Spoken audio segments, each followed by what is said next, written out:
Today's episode is going to be a regular podcast episode where I'm going to share with you a finished object as well as update you on some of my works in progress. I've got quite a few. And then this morning I also received some new yarn in the mail. So I wanted to talk to you guys about a project that I've got plans for. I also made a huge mistake on my Moby sweater. And I actually wanted to talk about this because I learned how to fix it. And now that I've learned how to fix a cable that is going in the wrong direction, I just feel like I have so much more confidence in my knitting.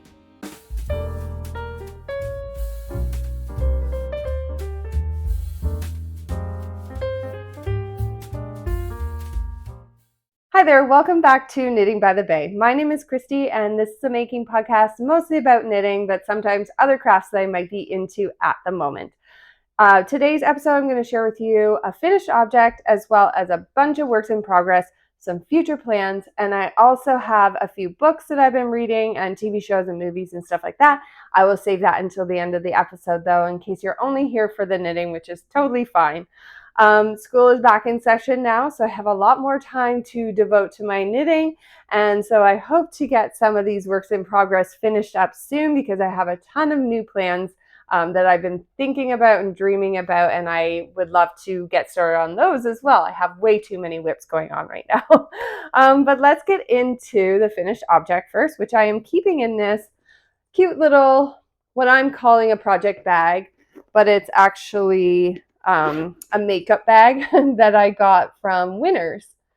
And I thought it was really, really cute with all the mushrooms on it. And so I am keeping my mitten project in here, which I thought was really fitting because it's a mitten and then I'm embroidering a cute little fox motif on it. So I thought it was like perfect in this like woodland themed bag. So I am knitting the World's Simplest Mittens by Tin Can Knit. And this is an awesome pattern because you can choose whatever weight you want to use of yarn for this. And if you use their app, to knit it, you can just go on the app and you put in what size you're knitting and what weight of yarn you want to use, and it just gives you the directions for that size, which I think is awesome for, especially if you're a beginner knitter. If you're looking for an accessory project, a quick and easy one to do, I totally recommend this one because you don't have to weed through all the information for all the sizes and weights of yarn. You just use the app, it's free, you put that in there, and then you just get a streamlined pattern, which I think is awesome. And so, yeah, I will show you what I've got. So I am using some stash yarn. This is all tangled up. Bluesky, Fibres, Wolstock worsted in the color Driftwood. And I had this left over from my Moby sweater that I made last year. And so I thought it'd be perfect for these mittens. And it's super squishy, super soft. I just love this yarn. Now that I've been making this mitten, I'm like, I need to make some more garments with this because I find it such a comfortable yarn. Okay, so I will show you my little fox. I think he turned out really cute. So I'm using a pattern by the shop Knitted Bliss, and I will link her shop down below in case you're interested in checking it out. And so what you get with this, I bought this at a craft show that I was at recently, and you get a sheet of these motifs, and it's on a sticky fabric that washes away after. So you stick the motif on, you stitch, and then you soak it in water and it just dissolves. So it's really cool to watch it do that. And so, yeah, I made my little fox, and you'll probably notice that it looks like it's on the side of the mitten. But actually when you put the mitten on, because of where the thumb gusset is, it shifts the fabric over so that the mitten or the decal or whatever is more centered. So I still could have moved him over a little bit, I think, but yeah, the thumb gusset sort of shifts that fabric over so that he's more centered. So I totally recommend if you're going to embroider on a mitten like this, that you try your mitten on first and you place the motif while it's on your hand before you start stitching it. That's very important. And then another thing, another tip, I actually received from Knitted Bliss. I'm not sure what her first name is, I'm sorry, but she had posted on her Instagram some pictures of some embroidery on knits, and I replied to one of those posts and said that I'm making a pair of mittens and I'm going to be stitching her fox decal on it, and I was really excited about it. And so she so kindly reached out to me and was like, I want to give you some tips on embroidering on knits. And so one thing she said was, when you're knitting the mitten, don't finish it. Stop like here before you start doing the decreases. Put those stitches on waste yarn and then embroider your the motif. And do you think I did that? No. I actually knit the entire mitten and I closed it up, did the decreases, bound it off, and then like pretty much right after that, I received the message from her. So it's kind of funny timing. But obviously now, after getting that message from her, I was like, yeah, obviously you shouldn't close off the mitten because it's very hard to embroider on the mitten when it's closed on the one end. It totally makes sense. So all I did was I ripped it out, ripped it back down to below the decreases, and then embroidered, and then went back and finished it, which is not a big deal, especially with this mitten pattern and the worsted weight yarn, because you like it knits up so quickly. So it's not a big deal at all. But yeah, it was a lot of fun to knit it. The pack of motifs came with instructions and the color of the thread that you should use as well. So yeah, I think it's a lot of fun. I'm going to be starting the next mitten. Actually, I already have the cuff done. And then I ended up needing the needle that it was on. So I took the stitches, like I took the needle out and put the stitches on waste yarn. And yeah, use the needle. And so now I'm ready to go back and pick up those stitches again and finish this mitten. I had plans to do another embroidery. I had a second motif picked out to do on the second mitten. I'm not sure if I'm going to do that or not, or if I'll just leave it plain. I don't know. I've been doing a lot of embroidery painting lately, and I kind of want to get back to the knitting more. It's that like embroidery is taking up a lot of my time, so I think I might just leave it plain, or I might just wait a bit to finish the second one. Maybe that's what I'll do, or I could knit it up until before the decreases, just put it aside and then come back to it later when I've got more energy for more embroidery. So yeah, that's probably what I will do. Okay, I actually kind of have a second finished object, but it's sort of cheating, I guess. Probably the first one was cheating too because I haven't finished the second mitten, but whatever. So my second finished object is one that you've seen already on my last podcast, which is the Felix pullover. And this is a pattern by Amy Christoffers, and it's an Aran weight sweater. I chose to use Drops Air for it in the color Pearl Gray. And I was super happy with how it turned out. I had planned to make it cropped to wear with a pair of high-waisted jeans that I had. And it turned out the right size that I had wanted it to be, the right length.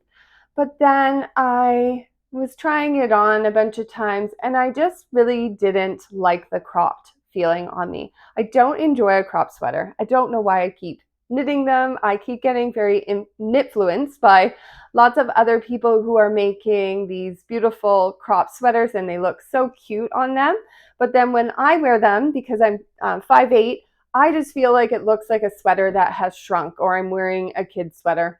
And I probably said this before to you guys, and I don't know why I keep doing it. So I really need your help to, if you hear me saying that I have plans to knit another crop sweater, please comment down below and just tell me, like, girl, you are not going to wear that sweater. Don't waste your time on it. I would really, really appreciate it if you guys could help me there. So anyways, with the Felix, I had purchased 6 balls of the Drops Air, and I used 4.5 balls to make the crop version. And so I just went back and unpicked the ribbing, and I finished off the sweater with the remaining 1.5 balls. And now it's like at the perfect length that I feel is very comfortable. I knit a size larger than I normally would, or the previous Felix that I made, and I really like how it turned out. Super comfortable. Another thing that I love about the sweater, I don't want to go on too much about it because I just talked about it on the last episode, but I really like the sleeves and the decreases on the sleeves. They're like a very slim fitting sleeve, but very comfortable. And so, yeah, I really, really like that style. And I think that that is all I wanted to say about that. So yeah, I love this sweater. I feel like I did mention before that I thought the Drops Air was super, super soft. Now that it's finished and I've worn it a bit, and also it's still quite warm here, so I've only really worn it to try it on. I do find that the Drops Air is a little bit prickly, to be honest, but I do have a sensitivity to alpaca, and this is alpaca. And so normally I can't wear that, but I picked up these balls in my local yarn shop and they felt so soft, and I thought it was going to be okay. It is still okay, but I will be wearing a long sleeve shirt under this just because I am more sensitive to alpaca. Okay, my first work in progress I wanted to talk about is my Moby sweater. This is a pattern by Petite Knit, and it's a DK weight sweater. I chose to use Sandnes Garn Pure Gynt in the color 2650, which is a beigey gray color. And I'm really, really enjoying it. I've got my notes down here because I will not remember everything that I want to say about everything.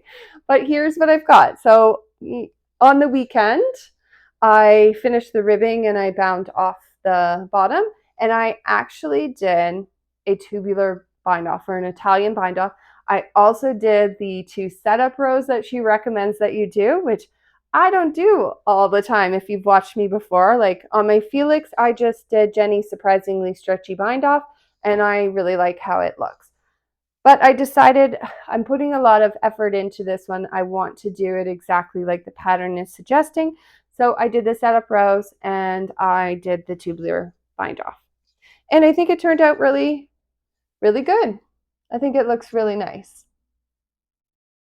I like how it just sort of, the Italian bind off or whatever, just sort of goes over and rounds around the back, if that makes sense. And yeah, super happy with how it's turning out so far. I tried it on. It does fit snugly, but that's because I haven't blocked it yet, because I just finished on a couple days ago and I wanted to be able to share it with you guys, and I didn't think it would dry in time.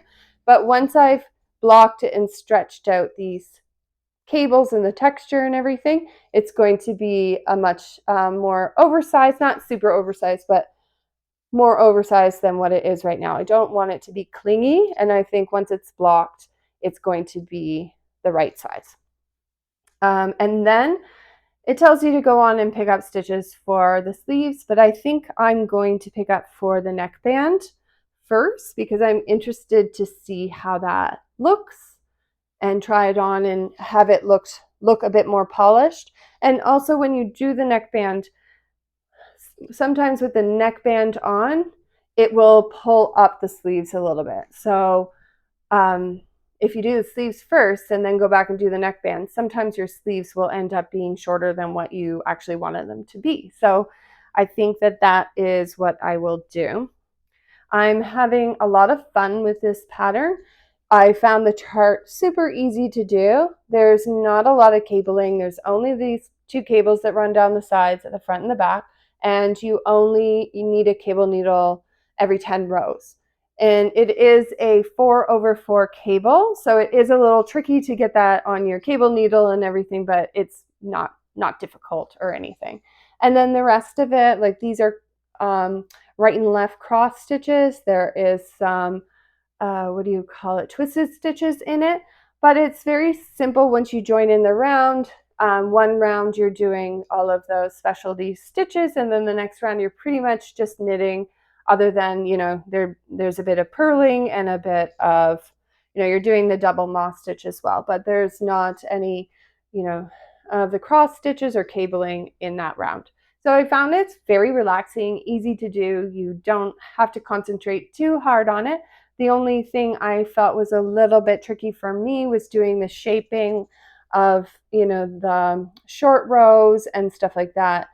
because Petite knit kind of leaves a bit of info out of the charts that is actually not really necessary, or it's like you could figure it out on your own.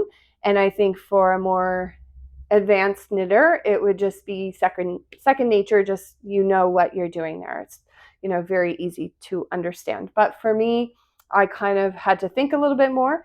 And I mean, there's nothing wrong with having to think every once in a while with a pattern. And yeah, it wasn't anything that really held me up or I had to like look into too deeply. I was able to figure it out. Another thing that I did, I made a mistake when I was going to, once you join in the round under the arms, with this cable going on the back. And I thought because the front, I don't remember if it's right or left leaning, but let's say the front you go across and it's a right leaning cable and then a left leaning cable. On the back, I thought I would do a right leaning cable and then a left leaning cable. But on the back, because you're coming around in the other direction, you have to reverse that. And I didn't think about that. And again, that's not really in the pattern because there's just one chart that you're following for the cables. And so I didn't really think about that. And then I went and did it. I worked all the way up and I had done 2 cable sections. So basically 20 rows I had done. And then I held it up. And because I was looking at the front of it most of the time, and then I held it up and looked at the back and I was like, that doesn't look right. And I held it up to my husband and I was like, do you see a mistake on here? And of course he couldn't see a mistake because he's not a knitter.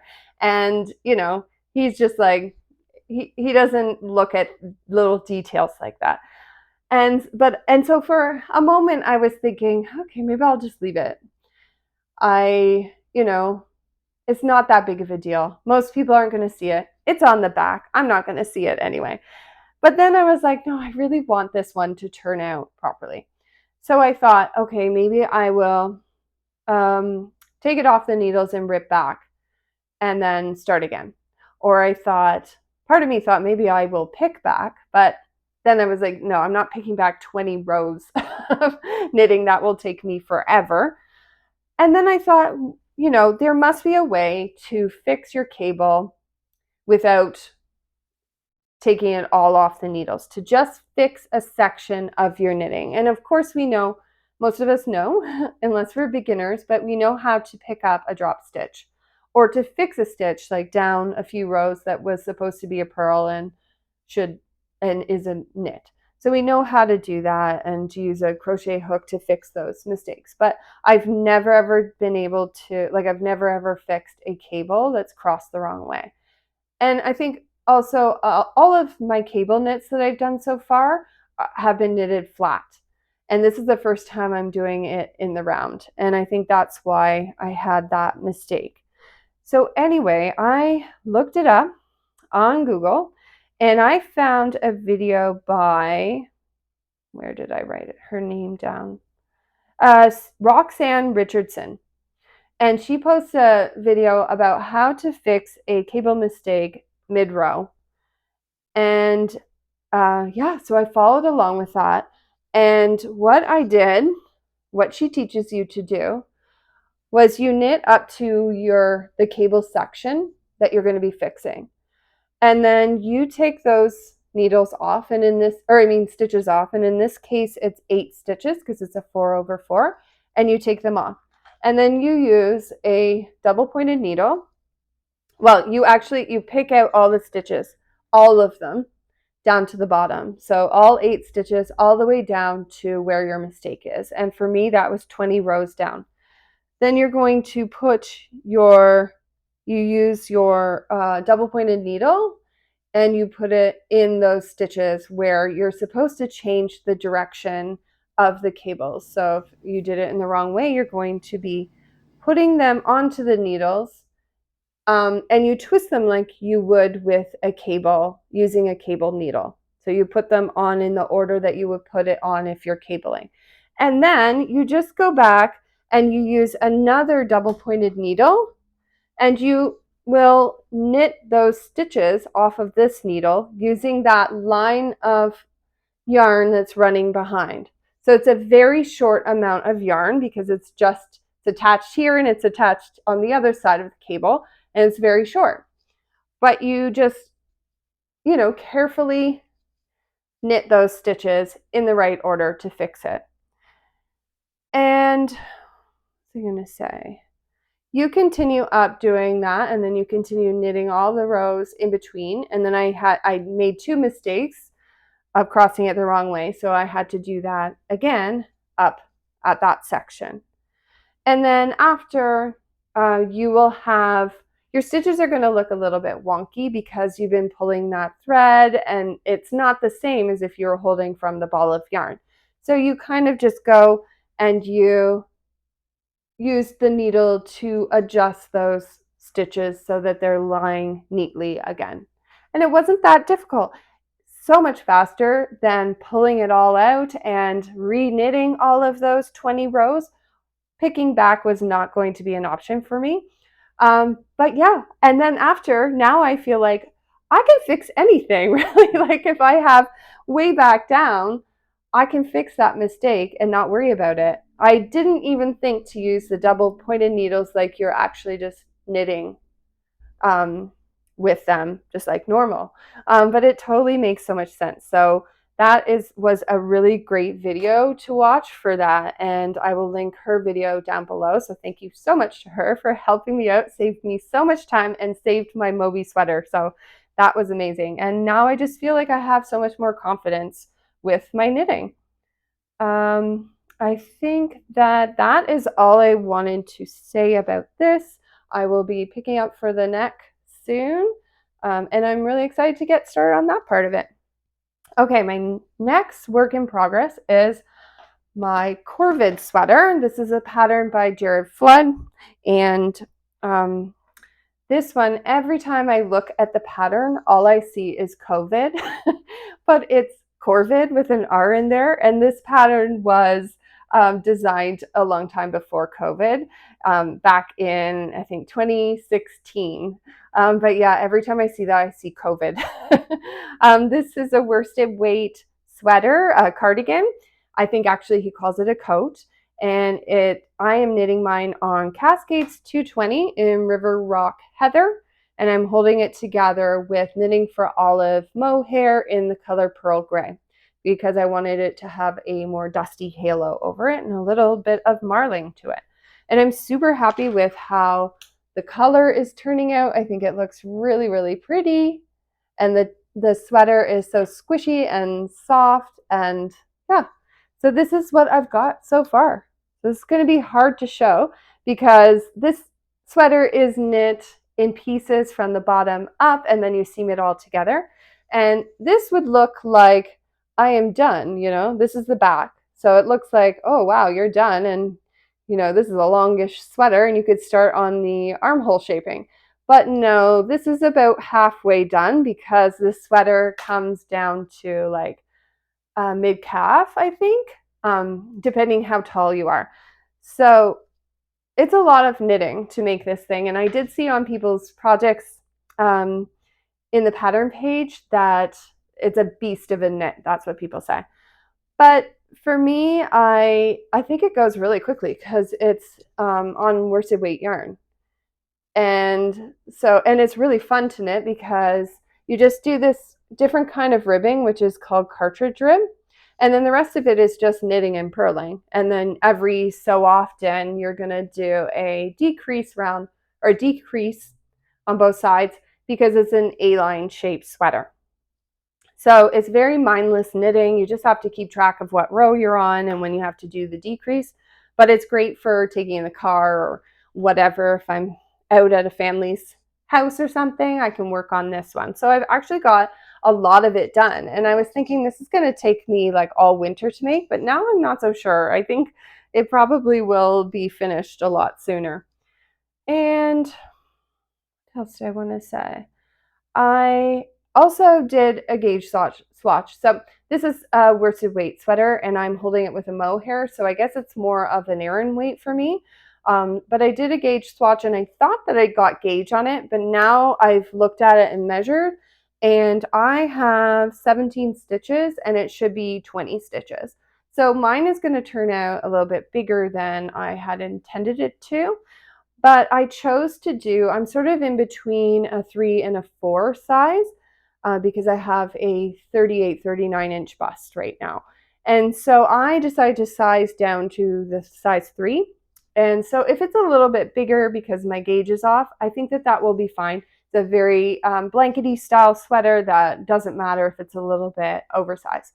As well, I'm taller, so, and I have broader shoulders. I think that I can wear something, like I just feel more comfortable with something that is a little bit oversized, and that's okay. Whereas somebody who's a little bit shorter or something might find it's, you know, swamping them a little bit.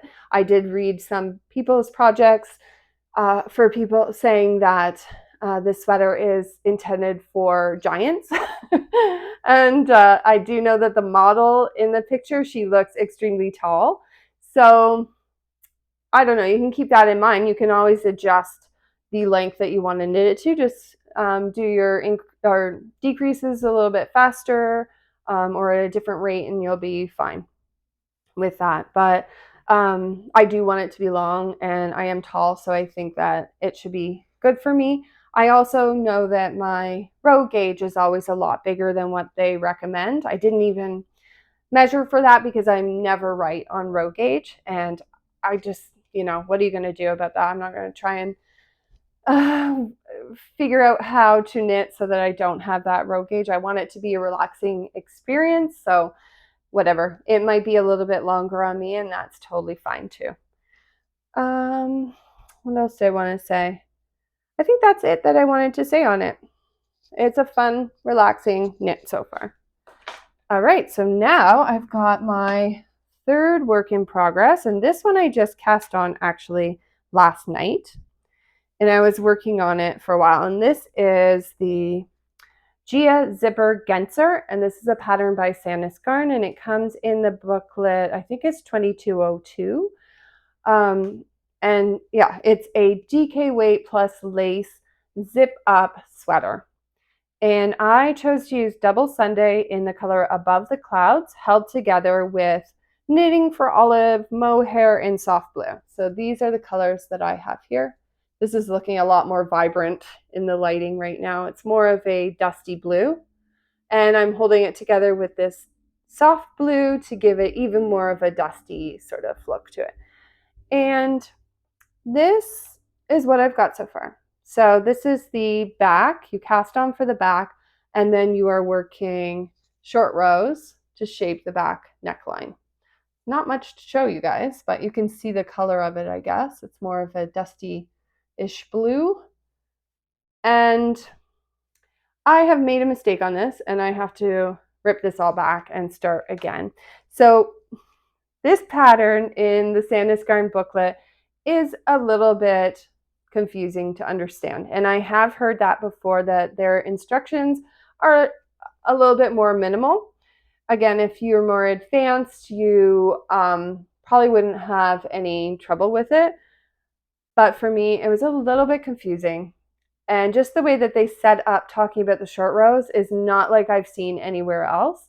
And it just, for every different size, it would give you a bracket of numbers, and then it said to like follow those numbers to do, you know, like when you're doing your German short rows, you'll knit up to your marker and then turn, and then the next time when you knit up to that on that side again, you're going to knit a few stitches after the marker and turn. So those numbers in the brackets mean how many stitches after the marker you're supposed to knit on the next row. And it just wasn't really worded that way for me. I couldn't really understand. So what I decided to do was I took a picture of the pattern, like the back section of the pattern, and I put it into ChatGPT, and I said, write this better so that I can understand it, and only do the instructions for the size 3, which is what I'm knitting. And so it came back, and it gave me line by line what I'm supposed to do. And it made so much sense then. I was like, oh, obviously that's what it is. Thank you so much, ChatGPT. So I cast on what it told me to cast on because I had said use the instructions for size 3. And I worked it all the way to here. And then I was supposed to be done the short rows. And you can see there's all these stitches here that still have not been worked. And I was like, oh, did I miscount? That doesn't make sense because it's a lot of stitches. I would have had to have miscounted many times, and I didn't. I was keeping track of it. And then so I was like, count your stitches. So I counted the stitches, and ChatGPT had told me to cast on for like 2 sizes up from what I was making. So I think I was supposed to do 115 and it told me 127 stitches. So I was working the short rows for, I think, the size 5 or something. So obviously you can't completely trust what ChatGPT is telling you. And I have realized this before when I've used it to calculate how much yarn I need to use for a project. It's not always right. Often it's wrong, actually. So for those kind of things, you need to double check in your pattern. I'm telling this to myself right now next time. But as far as making the instructions clear to understand, it definitely helped me with that. So yeah, I just need to next time double check the amount of stitches. And that was my mistake and a silly one because that didn't need to happen. So I will be taking this out tonight and casting it back on for the size 3. Yeah, so that's been fun so far. I should show you, I just got the zipper in the mail for this one. And this is the one that I could find. And yeah, it's looking extremely vibrant in the lighting here. But it is more of a light blue. So I think it'll look okay. It doesn't look that great actually, but you're only going to see where the teeth are anyway. You're not going to see the rest of the zipper tape. So as long as it's like blue behind the teeth there, I think it'll be fine. And it's a silver metal zipper with this little thing on it, zipper tab. Yeah, so I'm excited about that. I'm excited for this sweater. I think it'll be really fun. I did see that those half zip sweaters are like really popular right now. So yeah, I think it'll turn out really good, I'm hoping. And that is everything about that one. Oh, this is my first time using the Sandnes Garn Double Sunday, and it is extremely soft. This is merino wool, and it's just like no prickles, nothing at all. I find it very, very soft.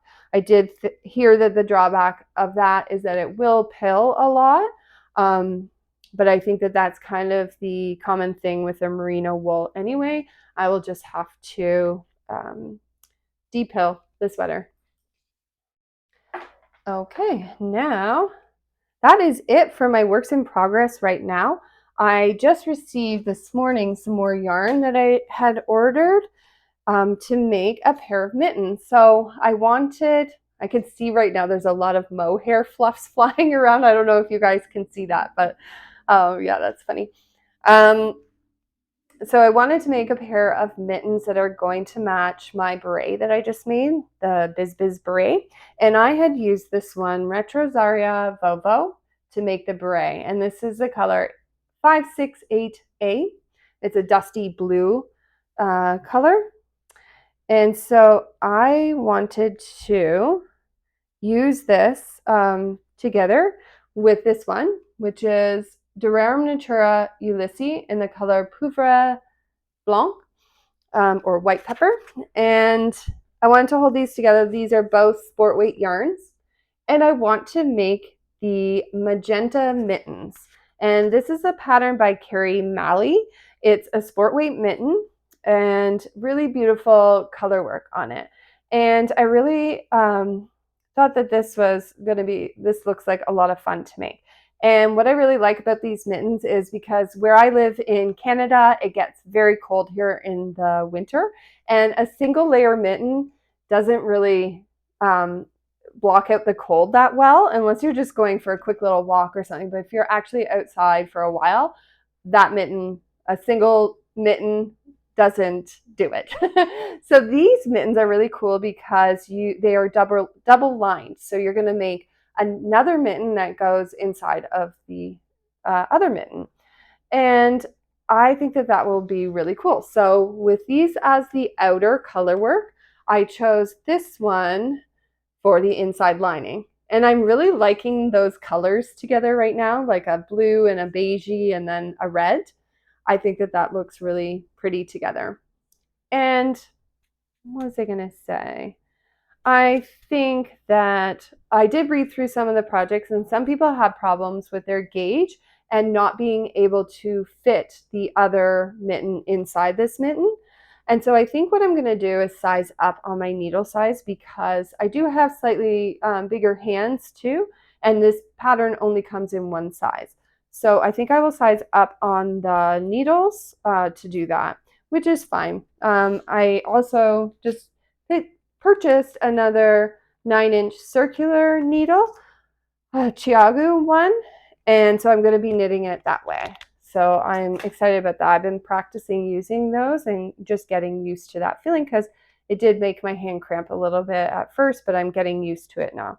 So I'm super excited to start on this colorwork mitten. All right, so that is all of the knitting content for now. I also want to talk about some of the books that I've been reading lately and what I want to be reading. And what was I going to say? We've recently, just a couple of weeks ago, had really nice cooler weather. It felt like fall. It was so nice.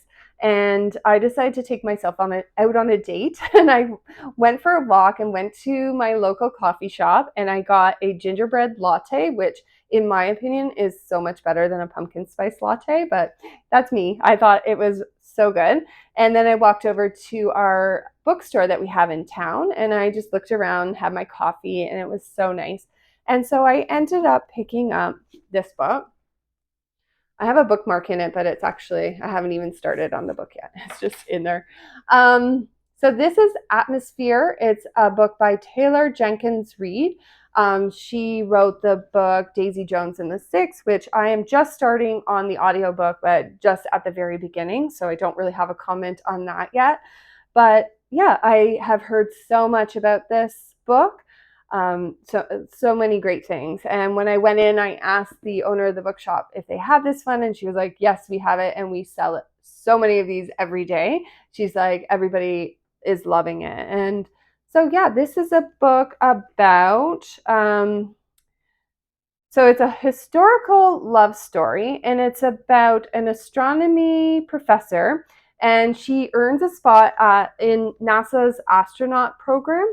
And so she has to train for space exploration and everything in a time when they're just like starting to have women at NASA. And then it's also about her love story. She falls in love with this woman, I think, who also works at NASA. So it sounds really interesting. I've heard really great things about it. So I'm excited to start on that one. I just finished this book, which is Holly by Stephen King. And I don't know, guys, I've never read a Stephen King book before. I mean, I've seen movies and stuff like that. I've seen It and, his other popular movies, but I've never actually read one of his books. And I just thought I want to, try out one of his books. And I don't know why I chose Holly, which is actually the second book in a series, but they had it over at the pharmacy, like at the Shoppers Drug Mart when I was there. And I was like, oh, I think I'll just pick it up. Who knows? It's like not super expensive for these books. And I really like the shape of this book. It's like tall and thin. I don't know why that matters, but I kind of liked it. So I picked it up. I also Googled, can I read this series out of order? And Google said I could. And actually I could. It was fine. There was some a lot talking about in the past, but you were able to get the idea of what had happened through his writing. And this is a sort of a mystery, like people are getting kidnapped in this town, and they're trying to figure out. Holly is a private investigator, so she's trying to find out. She's been hired by one of the women who's been kidnapped to find her daughter. And what was I going to say? You know from the beginning who did it. So you know about their storyline, and then you see Holly trying to, figure it out, and then eventually they'll meet up and whatever. I have mixed feelings about this book. And part of it is I really did like the storyline. It was interesting, kept my interest. I liked a lot of the writing style. I did like. But this book takes place, I think it's in 2020 or 2021, I think. So, right in the middle of COVID. And a lot of it has comments about COVID. And you really, really get to know Stephen King's opinions about things. So, his opinions about COVID, his opinions about politics and stuff like that really come through in the character called Holly. And for me, I'm like, it's not that at all that I disagreed with his opinions at all.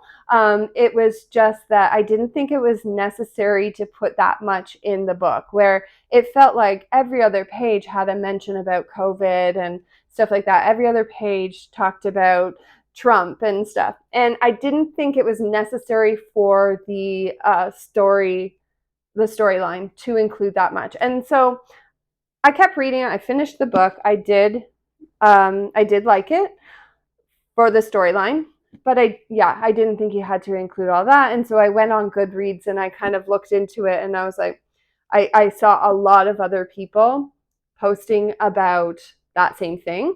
And actually at the end of the book, so I was reading this book and then I kind of wanted to get onto another book.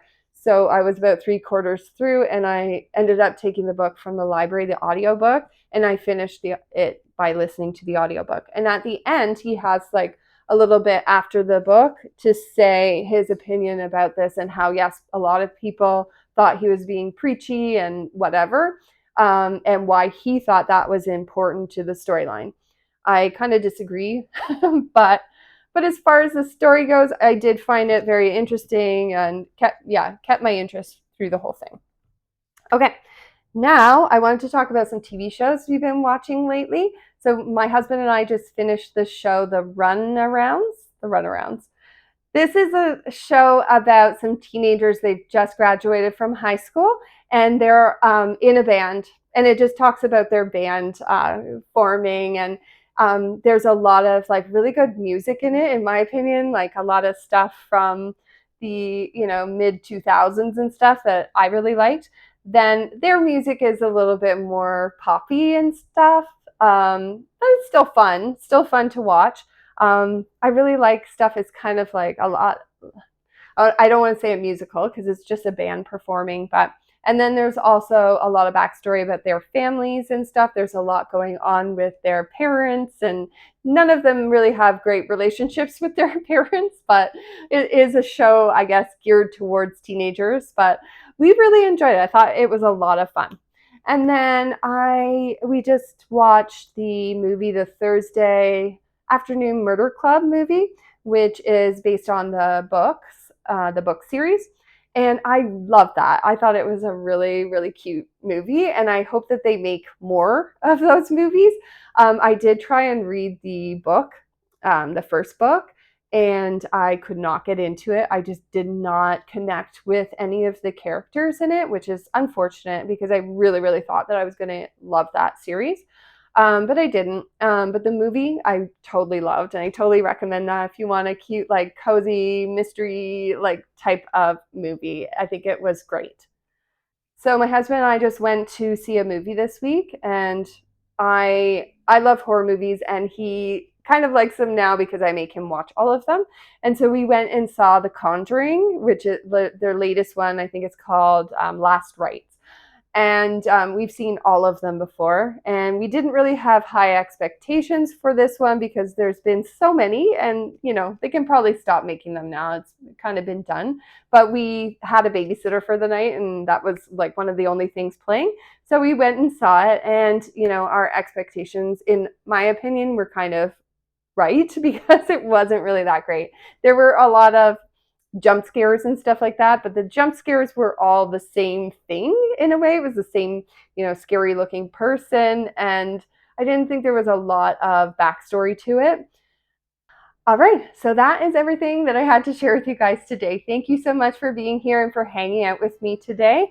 I will be back next week with part 2 of my roundup video for beautiful textured sweaters for the fall season.